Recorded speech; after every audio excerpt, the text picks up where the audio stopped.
लोगों के हज़ारों संदेश आए कि मैं अनशन तोड़ दूँ, कुछ खा लूँ। कुछ ने तो अदालत से अपील की है कि सरकार मुझे ज़बरदस्ती खाना खिलवाए। खा भी लूँ तो उससे क्या बदलेगा और क्या संदेश जाएगा?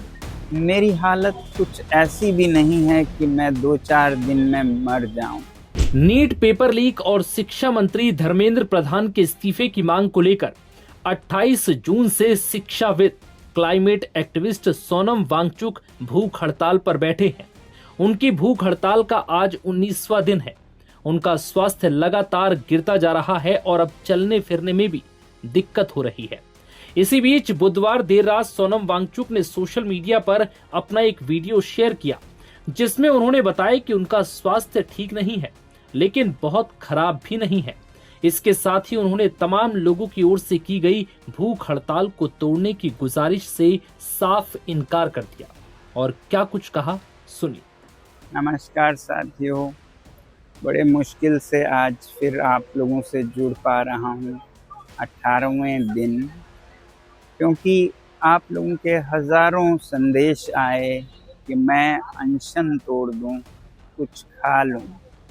बड़े बुजुर्ग नेतागण आकर मुझे कोई प्यार से कोई गुस्से में बोल रहे हैं और कुछ ने तो अदालत से अपील की है कि सरकार मुझे ज़बरदस्ती खाना खिलवाए। 2 बातें हैं, पहला तो अगर मैं खा भी लूँ तो उससे क्या बदलेगा और क्या संदेश जाएगा? सरकार को तो यही संदेश जाएगा कि जवाबदेही की ज़रूरत नहीं है, वो बैठ जाते हैं, वो चले जाते हैं।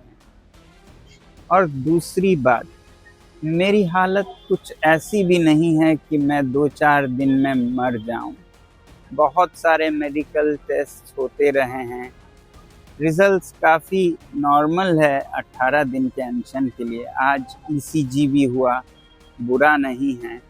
तो इसलिए मैं अभी कई दिन चल सकता हूँ। हाँ, कमज़ोरी है, मेरे मसल्स ख़त्म हो रहे हैं, मगर मेरा दिल और कोर अभी भी ठीक चल रहा है। इसके साथ ही उन्होंने जनता से अपील की और कहा कि 20 जुलाई को ज्यादा से ज्यादा लोग प्रोटेस्ट में शामिल हों, ताकि सरकार को एक मैसेज जाए कि लोकतंत्र कैसे चलता है। साथ ही उन्होंने वीडियो के आखिर में एक नंबर शेयर किया और लोगों से चलो संसद अभियान के तहत संसद भवन तक आयोजित शांतिपूर्ण मार्च में शामिल होने की अपील की और कहा कि आप इसी नंबर पर मिस्ड कॉल देकर अपनी मौजूदगी कंफर्म कराएं और इशारा दे कि आप शिक्षा व्यवस्था को सुधारने के लिए हमारे साथ आ रहे हैं। तो इसलिए सिर्फ अनशन तोड़ने को कहने के बजाय मैं आप लोगों से विनती करूंगा कि आप भी एक छोटा कदम उठाएं।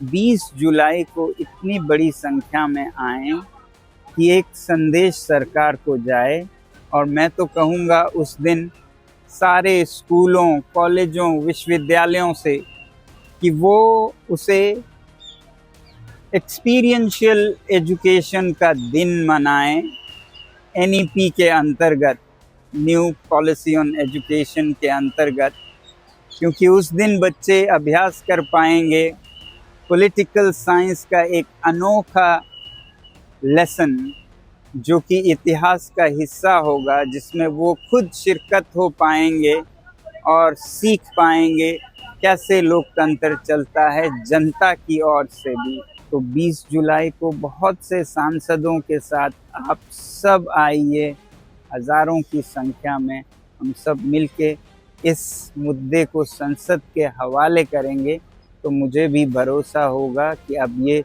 सही हाथों में गया है। उससे पहले भी आप कुछ कर सकते हैं, वो ये कि आप इस नंबर पर मिस कॉल देकर बता सकते हैं कि आप आ रहे हैं, और इस वेबसाइट पर भी अपना नाम रजिस्टर कर सकते हैं। इतना तो आप ज़रूर करेंगे, हमारी उम्मीद है। जय हिंद। सोनम वांगचुक के हेल्थ अपडेट की बात करें तो पिछले 19 दिनों की भूख हड़ताल में वांगचुक का वजन लगभग 9 किलो कम हो चुका है। वांगचुक का वजन घटकर 57 किलो रह गया। वांगचुक अभी भी बहुत कमजोर है और लगातार डॉक्टर्स की निगरानी में है। उनका ब्लड प्रेशर 105/76, ब्लड शुगर स्तर 80 mg पर DL दर्ज किया गया, जबकि उनकी पल्स रेट 72 बीट प्रति मिनट है। हालांकि उनके शरीर में पानी की मात्रा फिलहाल सामान्य बनी हुई है। तो वहीं सोनम वांगचुक की भूख हड़ताल पर दिल्ली हाईकोर्ट ने भी चिंता जाहिर की। दरअसल दिल्ली हाईकोर्ट में जलवायु कार्यकर्ता सोनम वांगचुक की सुरक्षा और स्वास्थ्य को लेकर दाखिल एक जनहित याचिका पर सुनवाई हुई। सुनवाई के दौरान केंद्र सरकार की तरफ से सॉलिसिटर जनरल पेश हुए और कोर्ट को बताया कि इस मामले में कल नोटिस जारी किया जा चुका है। इसके बाद हाईकोर्ट ने कहा कि वो चाहते हैं कि सोनम वांगचुक की मेडिकल जांच सरकारी डॉक्टर से कराई जाए और डॉक्टर की रिपोर्ट के आधार पर जरूरत पड़ने पर तुरंत दखल दिया जाए।